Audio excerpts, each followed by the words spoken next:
പ്രിയപ്പെട്ട കുട്ടികളെ, നമസ്കാരം. കഴിഞ്ഞ ക്ലാസ്സിൽ നമ്മൾ വേനലിനെ കുറിച്ച് പഠിച്ചല്ലേ. കടുത്ത വേനൽ നമുക്കുണ്ടാക്കുന്ന പ്രശ്നങ്ങളെക്കുറിച്ചാണ് നമ്മൾ പഠിച്ചത്. എന്നാൽ ഒരു പുതിയ പാഠത്തിലേക്ക് നമുക്ക് കിടക്കാം. പാഠത്തിൻ്റെ പേര് വേനൽ എന്നാണ്. എല്ലായ്പ്പോഴും ദുരിതവും ദുഃഖവും മാത്രം നൽകുന്നതാണോ വേനൽ? വേനൽ കാരണം നമുക്ക് ദുരിതവും ദുഃഖവും മാത്രമേ ഉള്ളൂ?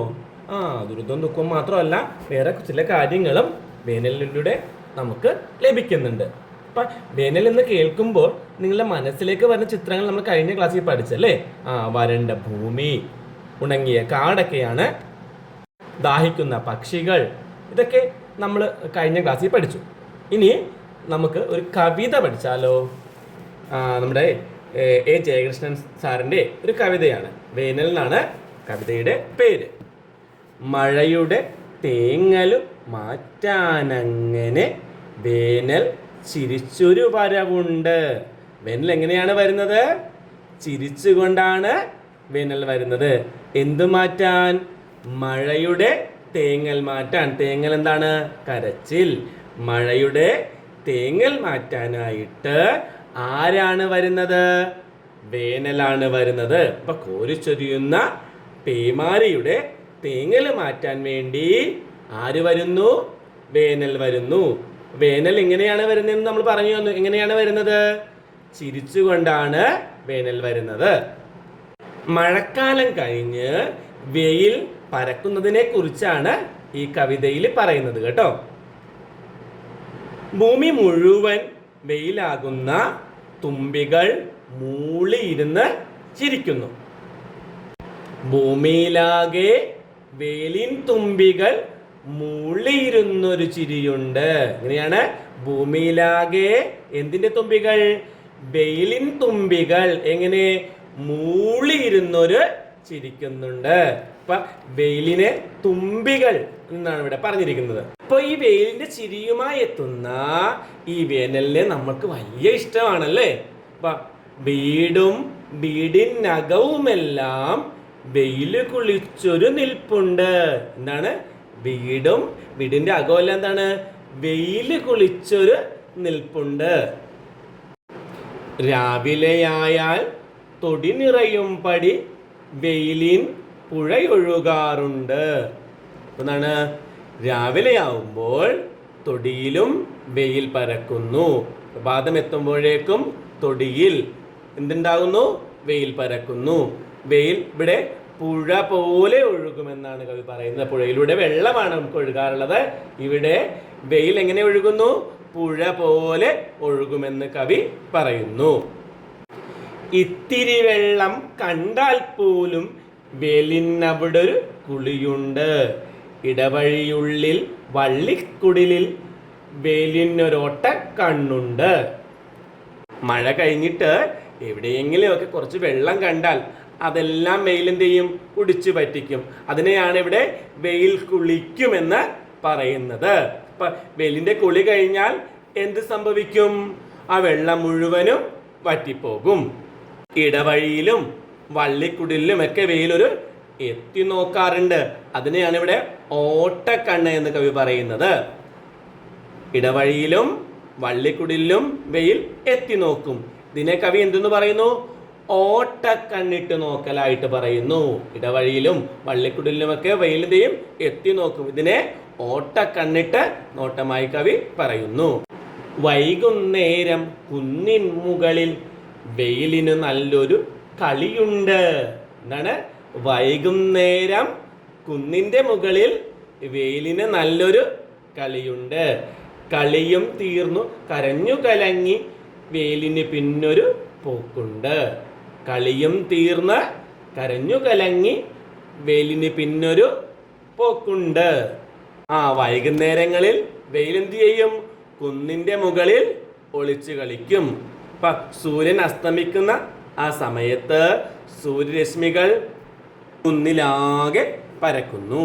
തുടർന്ന് കുന്നിന്റെ മുകളിൽ സൂര്യൻ ഒളിച്ചു നിൽക്കുന്നു. അങ്ങനെ കളിയെല്ലാം കഴിഞ്ഞ് തിരികെ കരഞ്ഞു കലങ്ങിയ കണ്ണുമായിട്ടാണ് വെയിൽ പോകുന്നത്. അപ്പം സൂര്യൻ അസ്തമിക്കുന്ന സമയത്ത് ആകാശത്തിൻ്റെ പടിഞ്ഞാറ് ഭാഗത്ത് ചുവപ്പ് കളറിലായിരിക്കും. അത് നിങ്ങൾ കണ്ടിട്ടുണ്ടോ?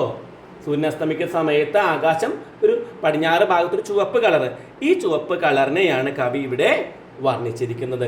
കരഞ്ഞു കലങ്ങിയ കണ്ണുമായിട്ടാണ് സൂര്യൻ പോകുന്നതെന്ന്. പ്രവർത്തനങ്ങളൊന്ന് നോക്കിയാലോ.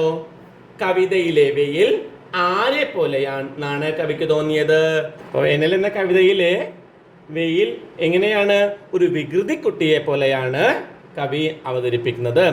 വികൃതി കുട്ടികൾ മുറ്റത്തും പറമ്പിലും വെള്ളം കണ്ടാൽ ചാടി കളിക്കും. അതുപോലെ വെയിൽ വെള്ളത്തിൽ ചാടി കളിക്കുന്നു. ഒളിച്ചും പാത്തും വെയിൽ കളിക്കുന്നു. വൈകുന്നേരം കളി കഴിഞ്ഞ് വീട്ടിലേക്ക് തിരികെ പോകാൻ കുട്ടിക്ക് മടിയാണ്. കരഞ്ഞുകൊണ്ടായിരിക്കും വീട്ടിലേക്ക് പോകുന്നത്. അതുപോലെ കളിയെല്ലാം കഴിഞ്ഞ് തിരികെ പോകാൻ വെയിലിനും മടിയാണ്. കരഞ്ഞു കലങ്ങിയ കണ്ണുമായാണ് വെയിൽ തിരികെ പോകുന്നത്. വൈകുന്നേരത്ത് കുട്ടികൾക്ക് കളി കഴിഞ്ഞ് തിരികെ പോകാൻ വീട്ടിലേക്ക് പോകാൻ മടിയാണ് അല്ലേ? അതുപോലെ തന്നെ നമ്മുടെ വെയിലിനും തിരികെ പോകാൻ മടിയാണ്. വേനൽ ചിത്രങ്ങൾ വരയ്ക്കാനായിട്ട് ആവശ്യപ്പെട്ടിട്ടുണ്ട്. അപ്പം നിങ്ങൾ വേനൽ ചിത്രങ്ങൾ വരയ്ക്കാൻ നമ്മുടെ പാഠപുസ്തകത്തിൽ തന്നെ തുമ്പികൾ പറന്ന് കിടക്കുന്ന ചിത്രമൊക്കെ ഉണ്ട്. നമ്മൾ ഈ ക്ലാസ്സിൻ്റെ ആദ്യത്തിൽ ഒരു കുറച്ച് 2-3 ചിത്രങ്ങൾ കാണിച്ചിട്ടുണ്ട്. ഏതെങ്കിലും കുറച്ച് ചിത്രങ്ങൾ നിങ്ങൾ വരയ്ക്കണം. നമുക്കിനി വികൃതി മഴ എന്നൊരു കവിത പരിചയപ്പെടാം. ജയകൃഷ്ണ സാറിൻ്റെ കവിത തന്നെയാണ് കേട്ടോ. തേരാപ്പാര നടക്കുന്നു മഴ, തോന്നിയ പോലെ പെയ്യുന്നു മഴ. തോന്നിയ പോലെ തേരാപ്പാര നടക്കുന്ന മഴയെക്കുറിച്ചാണ് ഈ കവിത. കുന്നും മലയും കയറുന്നു മഴ, അവിടെ നൃത്തം വയ്ക്കുന്നു മഴ. വേലിക്കമ്പ് വളയ്ക്കുന്നു മഴ. കുന്നും മലയും കയറുന്നു മഴ, അവിടെ നൃത്തം വയ്ക്കുന്ന മഴ. വേലിക്കമ്പ് വളയ്ക്കുന്ന മഴ. പാടവരമ്പത്താടുന്നു മഴ, മെന്നടക്കുന്നോരെയെല്ലാം ആട്ടിക്കൊണ്ടുവരുന്നുണ്ടീ മഴ. ഒറ്റക്കാലിൽ വീഴുന്ന മഴ, ഇത്തിരി വട്ടം ചുറ്റുന്നു മഴ. കാറ്റിനൊപ്പം കൂടുന്നു മഴ, കാട്ടാളത്തം കാട്ടുന്നു മഴ. ഊണുമുറക്കവുമില്ലാത്തൊരു മഴ, നിർത്താതൊറ്റ താളത്തിൽ മഴ. രാവിൽ പെയ്തു തിമിർക്കുന്നു മഴ. രാവു പുലർന്നു വരുമ്പോഴും മഴ, ആരുടെ വാക്കും കേൾക്കാത്തൊരു മഴ. മുറ്റത്താകെ നനഞ്ഞെട്ടി മഴ, വേണ്ടാവാശി പിടിപ്പിക്കേണ്ട, പെയ്തുമടുത്താൽ തോർന്നിടും മഴ. കവിതയിൽ മഴ ഒരു വാശിക്കാരനായ ഒരു കുട്ടിയെ പോലെയാണല്ലേ. തേരാപ്പാര നടന്നിങ്ങനെ തോന്നിയതുപോലെ മഴ പെയ്തുകൊണ്ടിരിക്കുന്നു. കുന്നിലും മലയിലും കയറി അവിടെ നൃത്തം ചെയ്യുകയാണ് ഈ മഴ. വേലിയുടെ കമ്പ് വളക്കുകയും പാടത്തിൻ്റെ വരമ്പത്ത് നിന്ന് ആടുകയും അവിടെ മേഞ്ഞു നടക്കുന്ന പൈക്കളെയും ആടിനെയുമെല്ലാം ആട്ടിക്കൊണ്ടുവരുന്നതും ഈ മഴ തന്നെയാണ്. വികൃതി കുട്ടികളെ പോലെ ഒറ്റക്കാലിൽ വട്ടം ചുറ്റുന്നു. ഒറ്റക്കാലിൽ വട്ടം ചുറ്റിക്കളിക്കുന്ന കുട്ടികളെ പോലെ കാറ്റിൻ്റെ ഒപ്പം കൂടി എന്ത് ചെയ്യുന്നു? ഈ മഴയും വട്ടം ചുറ്റി കളിക്കുന്നുണ്ട്.